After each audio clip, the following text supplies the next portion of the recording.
weekly business show coming live on Facebook and YouTube every week at 4 p.m. on a Thursday. Proudly sponsored by Quicksilver. No, I'm joking. Imagine it was. Proudly sponsored by Willie and Eugene. Proudly sponsored by hard work of Willie and Eugene. Yeah, guys, this is our give back project. We don't make anything out of it. We, like Willie jokes, it costs us money to work here. And then we run a mastermind group. So if you want to join our mastermind groups, $150. Yeah, the link's in the or below. Somehow Willie got the tech right. We're actually laughing about the tech beforehand, where one of the shows we did, we somehow our video minimized to the bottom because we had a presentation up, and then when we took the presentation away, it stayed there. So we did the whole show in like this little square in the bottom of the thing with a black screen in the background. Tech's your friend, but when it goes wrong, it goes very badly wrong. Yeah. So just a quick introduction for any new viewers, people that don't know us. I'm Eugene van Marwe. I'm a performance coach. And Willie, my business partner, the wool man, outsource CTO. CFO. My bad. Well, you can be the CTO as well if they pay you enough. So. Yeah, well, you know what business is like. You do everything, right? CFO, CEO, CEO, CTO, CRO, whatever kind of O, you know. Yeah, so yeah, thanks guys. Welcome to the show. Welcome to another episode of the Weekly Business Show. Remember to like and share. Help us get the word out. We're doing this for purpose and to help entrepreneurs. So let's see if we can help a few more entrepreneurs by sharing it on your feed. Like and subscribe, and then I saw lately there's this little bell thingy on YouTube. If you click it, then it gives you a reminder when the next show pops up. Click the bell so you'll get notified. Willie, let's get into today's show. Who are we interviewing today, and what can the viewers look out for? Lekker, guys. So super excited to introduce today's giant. It's someone that I've known for quite a long time. We actually got introduced through the Brands and Center of Entrepreneurship. Earl, his travel industry. He's got an international business, and one of the things that stand out for me is about Earl is the how quickly he actually managed to scale his business. So yeah, guys, so super excited to invite Earl to the show today. And remember, the purpose of the show is to learn from other guys that's actually reached a level of success. It's gonna allow you to just scale as well at a much faster level than what you would have been if you have to make these mistakes yourself. So without further ado, I think what's also important is everyone's an expert in a particular field. So let's learn from other people that's got a specific expertise that we don't have. And then I just want to ask guys, please don't judge us. This thing is live. We can't edit it. There's no editing or anything like this. So if we stuff up or blunder, put a smiley face in the comments or whatever. And then if you have any questions during the show, pop it in the comments. If you have anything to share, again, pop it in the comments. We want to keep it interactive. Let us know what we can do, what else you'd like us to do on the show. And then if you have someone that we can interview, pop them on the show as well. Let's see if we can get some famous people on here. If you know Tony Robbins, just pop his number in the comments, please. I'm already famous, but you'll get some other famous people on here. Lekker, so without further ado, and the crowd goes wild. Hi, hello everyone. What's up, Earl? Good. Welcome to the business show. Thank you. Pleasure to be here. Thanks so much for joining us, and let's jump into the show. So, everyone that's viewing, just tell us a bit about Earl. Who's Earl? Sure. Semi-famous. I'm on the show now, so getting discovered. No, I'm 38 years old, been in the travel industry for many, many years. Started as a travel consultant, worked my way up into senior management, started my own business about 7 years ago, and grown from there. Done a lot of traveling as well through the process. And quite keen to share my journey with you guys today. Thank you. Yeah. You're absolutely famous because now my mom knows about you and Willie's wife knows about you. Like us. All our loyal followers. For anyone that wants your signature after the show, where can we get all of you? Earl at what hashtag EK? I don't know how this works. No, it's cool. So you got into the travel industry. I'm quite curious, how did that happen? Because I mean, travel is always a passion for us, and it's something in the back of our head, and everyone wants to travel, and they think freedom is traveling twice a year for a week at a time. Yeah. How did you actually create travel to be your daytime job? Yeah, well, it starts all the way back when I finished school. Parents said I had to study something, so I picked travel. I was interested in travel, but it wasn't my dream career at that time. I don't think anyone really knows what they want to do at that age. Landed up doing a lot of traveling, got into hotels, landed a job at Flight Centre as a travel consultant, but for me it was a stepping stone to get cheap flights for our next trip overseas. But the bug bits, I did well. Moved up the ranks, became team leader, worked in sales team leader, and then an area leader for their corporate brand. And then moving on to start my own business. But each step doing quite well. Earning well, enough to save up to be able to start my own business. And been in my own business now for 7 years. And I'll share that journey with you shortly. Oh, yeah. Lekker. So, Earl, you've been reasonably successful in your career as an employee within the travel industry. So we often ask these guys, when was that actual moments which you, decided that being an employee is not good enough anymore? I'm going to start my business. Just share us a bit of that experience of how it came about. Cool, man. So, I'd gotten quite far in the company. I felt like I'd reached my ceiling. But I've always had a need to do my own thing, and had my own ideas. Mm-hmm. And with large corporates, often you can't, there's a lot of structure for their own reasons. But I found that a little bit frustrating once I'd grown to that side. I had all the knowledge, and I wanted to try travel a different way. And eventually, I just gave myself the push. Started with nothing. Had heavy restraints of trade, so I couldn't really go into the market hard at that stage. Had to bide my time, kind of grow slowly at first. And those first 2 years, I think, as anyone knows, starting a business are the hardest.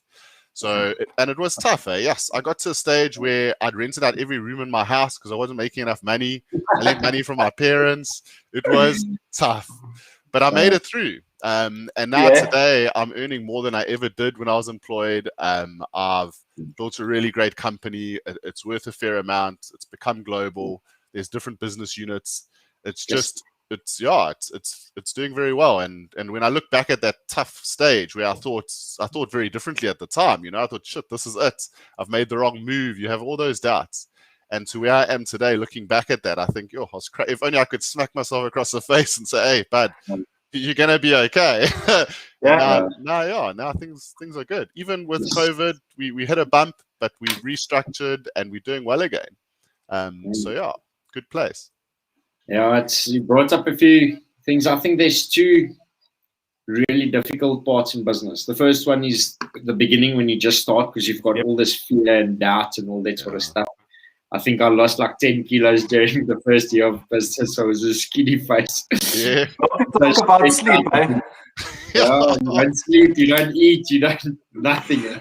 It's tough. And then the second part is the team. When you start employing a team, that's when business starts getting difficult again. Yeah. Before we get into that, I just have a personal question. I also really enjoy traveling, and Willie also enjoys the traveling. What is one of the coolest places you've been in the world, and why? Sure. My two top picks, I'd say, would be Hawaii, definitely, just because it's insane. It's a different culture. And that's what I love about travel, is experiencing different cultures. It's American, but they've got their own beach vibe, and it's phenomenal to go there. And the next one would be Cancun, or actually anywhere in Mexico. Again, the culture, like so friendly, different foods, tastes. Even their tequila's amazing. And I'm not really a tequila fan. Well, it looks like I am, but I'm not really. I don't enjoy the taste. I do drink it. But over there, it's pretty good. The taste is about the after effect. Exactly. Yeah. Exactly.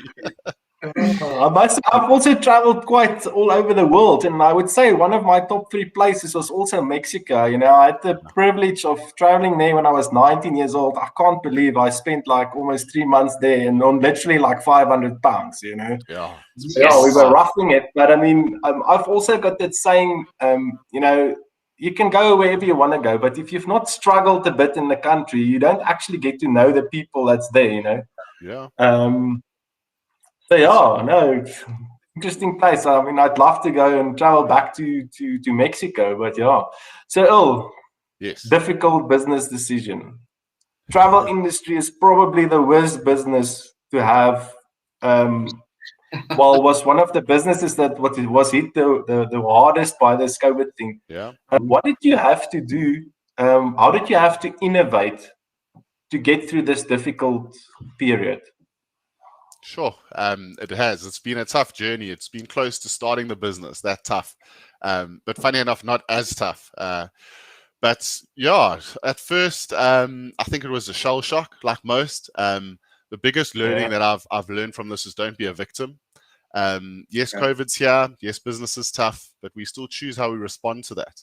And even with COVID, there have been opportunities. Some of the opportunities we found within our business, local and Africa travel still open most of the time. So we focused on those markets, finding clients who travel within those markets. We've moved a lot more onto the online space. It's growing rapidly, even more so now with COVID.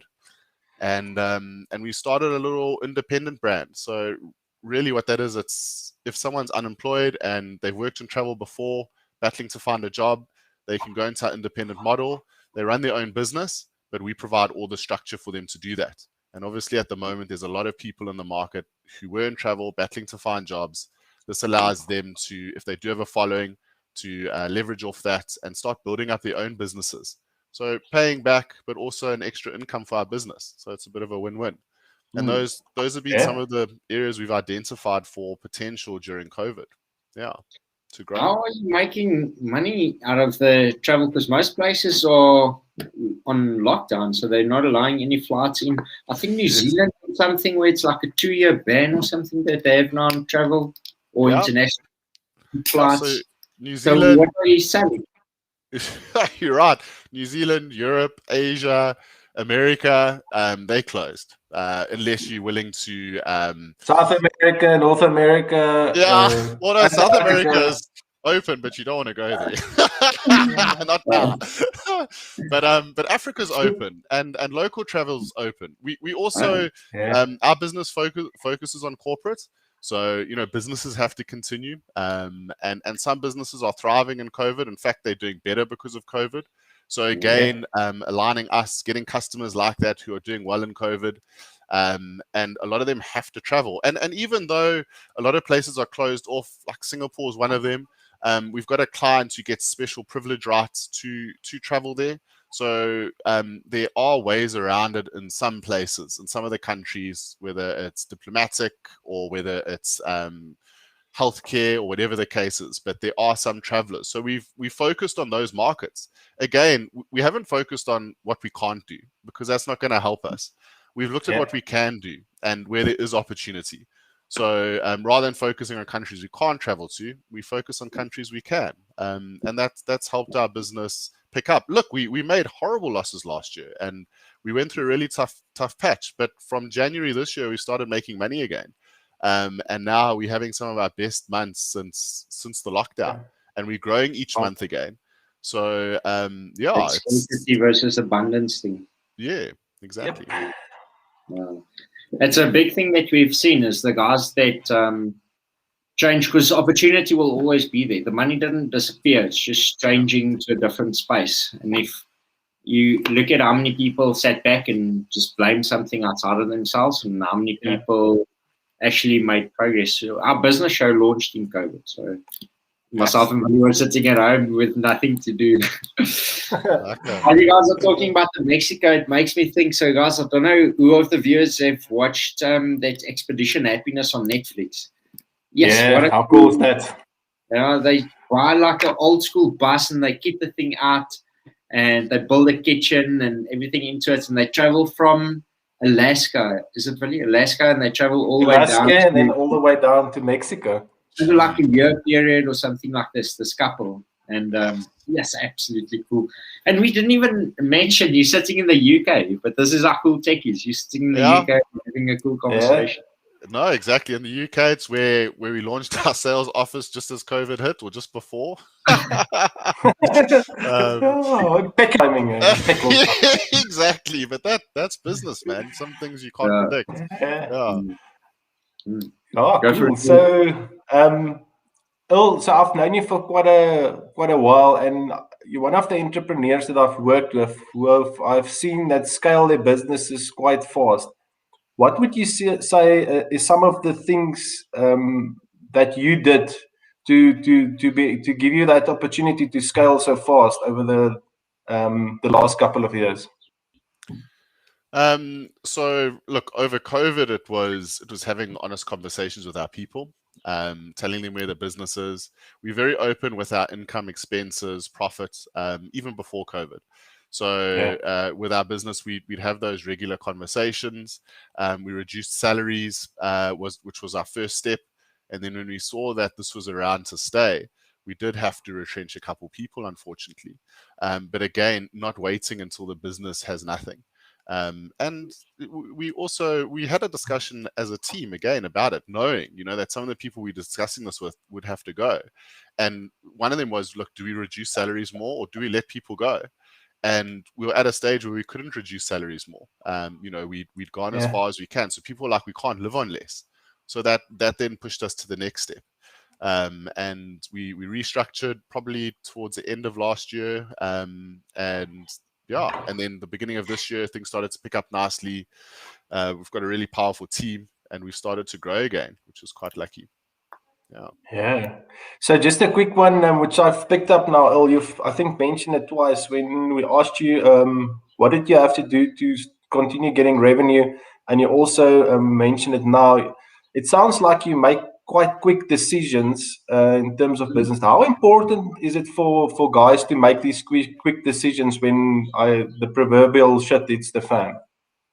Oh, it's extremely important. I mean, the first in with new technology or new things happening in the industry, always do the best. So even with the online space, online's been around for many years, and it's been growing over the years.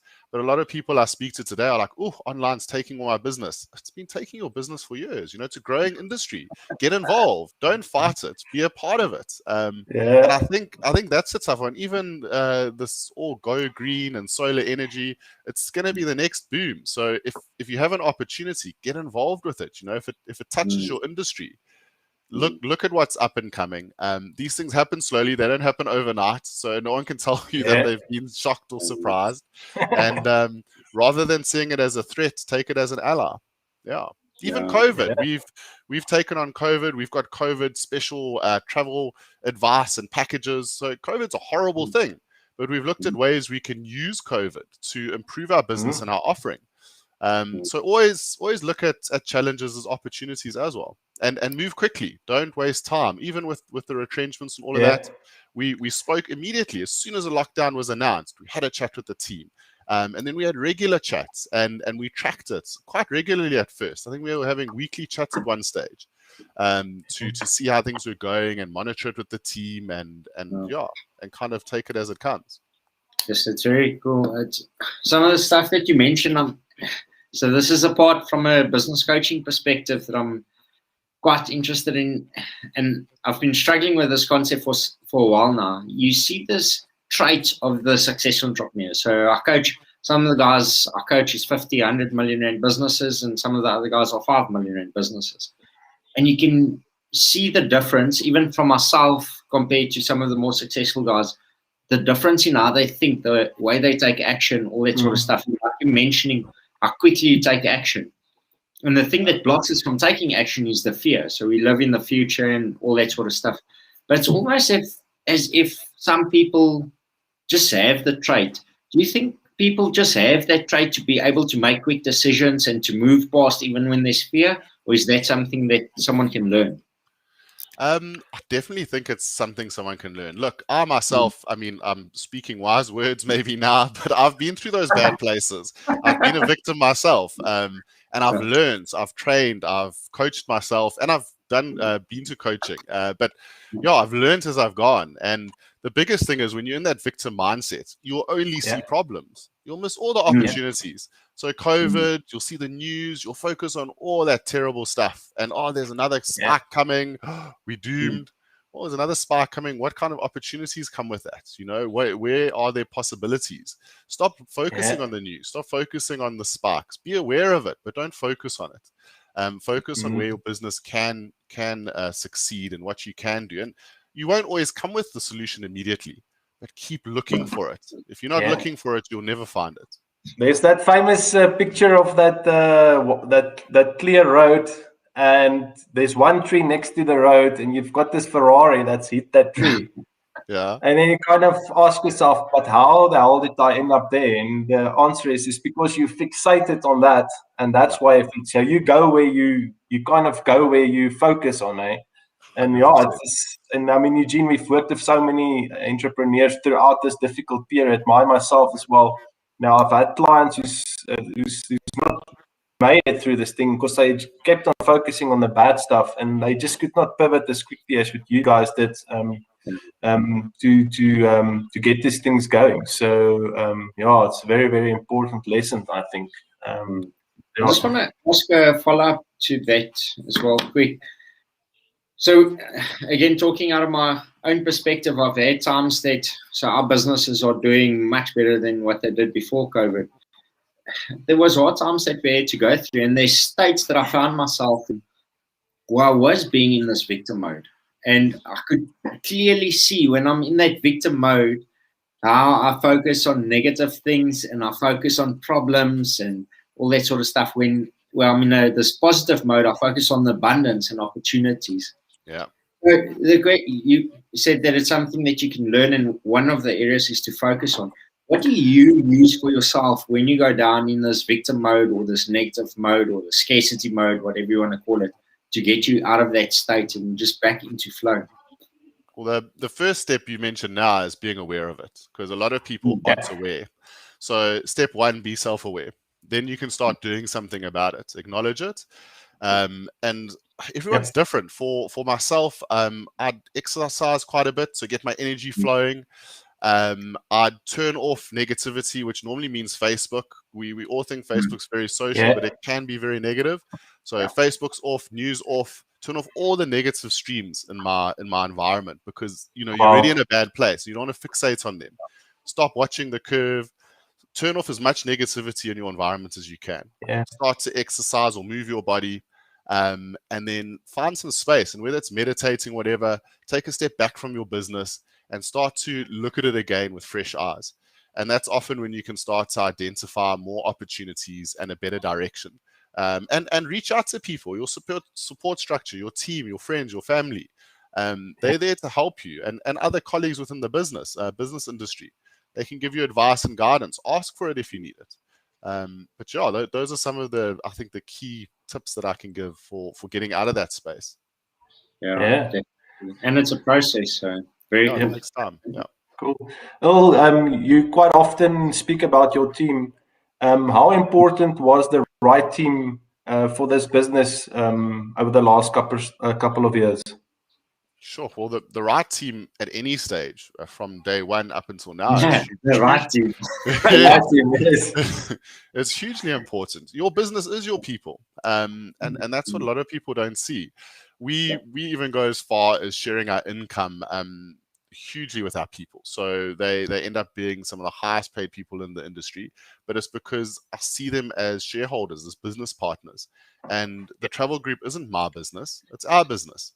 And without them, there is no business. So I make sure that they're aware of that. There's appreciation, there's shared income, transparent structure. We all know what each other earn, income, expenses. And if we do really well, then we share more of that income with the team.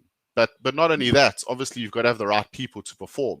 So again, identifying if people aren't right for your business, have the chat with them. No one wants to be in a place that they're not doing well. and obviously try and help them. But if you come to a stage where you realize, shit, this person's abilities, natural abilities, aren't suited to this role, make the decision. And make it quickly. And generally, if you have that open, honest conversation with the person, they're gonna happily move on, because they won't be enjoying it either. But this, we don't do. Look, we have the structure for it, but we don't do this performance management and all that nonsense. We do help, so we have structure where we help the team, but we've never had to go into performance management. Normally, by that stage, the person's like, shit, we've tried everything. It's not working. Yeah. Let me try something else. We shake hands, part ways, and it's a nice parting. And then we left with really powerful people who do well. And that person gets to go on and find what their passion is. So I see it as a bit of a win-win with the right approach and the right discussions. Yeah.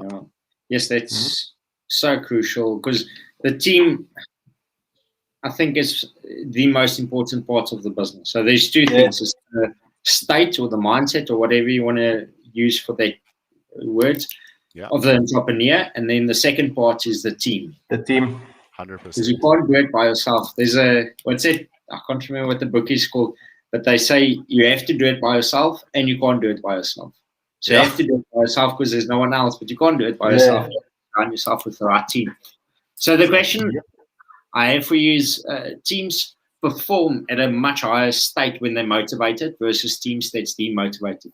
So you get these two different cultures where one team is almost in this negative culture environment sort of thing, and then you've got other businesses, and we hear a lot about them on business books and stuff like that, where you've got this high performing teams. What is some of the stuff that you put in place above just the financial things? I mean, from like retreats, or what else you do to motivate the team? Well, the first one we've kind of touched on now is finding the right people. So that definitely tick that box. Then the next thing would be, we do incentivize our people. So depending on the income that's generated, the business does well, our people do well. We have open structure so they can see income, expenses. All our decisions are made as a team. Even our salary structure was discussed as a team. What do you guys want? What kind of structure works for you? Quite different. What is the fair split? You have a job for me. I'm just asking. But look, this has helped. We have the high. I mean, I've worked in big companies before, and I can honestly say we have the highest performance. So the business is making good money, and so are our people. It's a win-win, and I don't think we'd have that without the structure we have. So, so definitely incentivize. We have monthly catch-ups, so understand how your people are doing. And a common comment leaders will say, "Well, I speak to my team every day," but when you speak to people away from a desk, they'll speak to you more openly, and often, if there are any concerns, they'll speak to you then. They're not going to say in the middle of the team, "Look, I'm not happy with this or that." And these little catch-ups allow you to discuss openly about any concerns they may have, but also give them appraisals, talk through their performance, and make sure that they're on the right path for the month ahead. So definitely monthly catch-ups, incentives, and I think that open business structure and treating them like shareholders in the business, which they are, whether you like it or not. Gonna read one of the Zappos or some book about Earl and all the stuff he did in his company and the 4 hours. Yeah, Earl, I think I've got one last question before we jump in the hot seat. So you've actually started the international business in amidst all of this stuff. How different is it from South Africa and the UK? How does the two business environments compare? Sure. So it is a very different market. So definitely, if you are looking at going into a different market, do your research. We started doing our research at least a year before we opened up our offices. We landed a couple trial clients. We saw a couple new clients in the market before opening. I know there's a story, and I don't know if I can be as open, but I know Sorbet opened in the UK and it was a flop.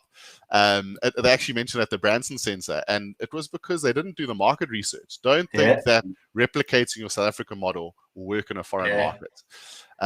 So that's one thing. It takes a lot of investment, a lot of planning, but it's huge. I mean, the UK market, I can't remember now offhand, but it's like 20 times the size of the South African market. Yeah. So you're opening this huge new market. From the UK, you've got reach into Europe. So now that amount goes massive, especially with the way businesses are now. A lot of businesses are global, and putting yourself on that global stage from a powerful commercial hub will do you well. And with our structure, we just have a sales office in the UK. So we still service the clients from South Africa, have our operations in South Africa. Works for us because our running expenses are a lot lower than they would be in Europe or the UK. And it works for the clients because we can go in lower than what they're paying over in the UK and Europe. So a nice win-win. And even our phones, our emails, you'll see all of our addresses are .com. So people see us as a global business rather than UK or South Africa based. And our phone numbers for the UK clients are UK phone numbers, but they come through to our South Africa team. So making sure your structure sets you up to service the needs in the market, but also serve your structure that you have as a company. Yes, like that's it. good. Oh, It's thanks quite so much for that advice. But we're running out of time. I'd firstly love to get you back here in a year or so and just see how the business has changed. It's something I'm quite curious about. I'd love to see the internal workings of your business and how you apply everything. Sounds like just an absolutely amazing business. Thank you. And then before we get into the hot seat side of things, if guys want to get hold of you guys, or if they want to use your services, where can they do that? Or? I think the easiest place would be to jump into our website. It's travel-group.com. I think it's on the screen now. But go onto the website. All our contact details are there, and you can reach out, get in contact with us. We specialize in business travel. So that's our space. We do have an online booking tool and a couple other odds and ends. But I think reach out to us if you are looking for business travel or you know someone who does. Please let us know. Yes, cool. Thanks so much. Hot seat. So basically, what this is at the end of the show, we ask 5 questions. We don't think about it. You don't have to explain yourself. We just ask 5 random questions, and and what's that instant thing that comes to mind. Cool. So I'll go first because I'm quite interested. Go for it. So if you're in the travel, what is one city that all entrepreneurs should visit? Sure. I'd say London. I'd say London is one of the big ones. It's a financial hub. Look, it depends on your industry, but London's a great city to visit. It's really diverse in business and people. It's a cultural hub, but it's a good place. A lot of businesses have huge main office or regional offices, like EMEA offices there. So it's a good place to start, and the time zone's similar, which is important if you are having that link between another country and South Africa. So I'd definitely say London would be a good place, but outskirts of London if you are looking for office space, because otherwise you'll see the rent is crazy. So that's what we've done. We're in a little town outside London, but its commuter distance is reasonable. Yet the rent's a lot more affordable, and living's a lot more affordable. Awesome. Good. Go Will. Awesome. So, Earl, tell me, what's one of your limiting beliefs? Limiting beliefs. What do you mean? I don't know. I don't like that goes against my core values. I don't know. That's it. Limiting beliefs. That's also an answer. I just think if you do have a challenge in your life or an obstacle you can't overcome, and look, there are some things like COVID. COVID's here, guys. You can't change that. So don't focus on it. Focus on other things. And if you do, if there's something that's limiting you, look for other opportunities. Don't focus on it. I think that's all I'd say about that. So I think swapping around to the positive. Yeah. Just the first thing that comes into your head. What's your number 1 5-year goal? Taking the business more global. So we've got the footing in the UK now. We're looking at growing quite aggressively in the online space and the self-booking tool. We're investing a lot into that. So I think in 5 years' time, we'll have a lot bigger global presence. Also in travel, you need certain rights to ticket in different countries. So we've been focusing a lot on that. But yeah, I think over the next 5 years, we're going to focus much more on growing globally rather than just where we have offices. Because in this day and age, you can service people in any country. Yeah. So taking us global in a big way. Yeah, lekker. I mean, the online space has changed business quite rapidly, and I think that's one of the things we can say thank you for COVID. Is it's just pushed everyone, or the people that was open for it, to just take that leap of faith and just push on to that place. Yeah, so, Earl, last question. Yes. One personal trait you would say have the biggest impact on your future success? Biggest trait. I think it's definitely your mindset. And you guys mentioned it earlier. It happens to everyone. So, everyone, I think even these motivational speakers, we all have bad places that we go to at certain times, especially with COVID and the effects. And it's being aware of that and bringing yourself back. So, but the biggest thing is being aware of it, because I see a lot of people who don't realize that they're in that space. And that's very dangerous, because you just go further down that rabbit hole. And and it's a terrible place to be. So, I'd say that's it. I think one last question from my side. Yeah. If someone had to write a book about the rest of your life, yes, what would it be called? God. I think I think anything's possible. Anything's possible. Just with the right mindset, the right team. You guys have really focused on the key topics, which is awesome. So good messages to put through to people. But anything is possible. You've just got to have the will and the drive to do it. Yes. Well, it's been awesome. We're out of time. I'd really like to get you back on the show. It's been an awesome show.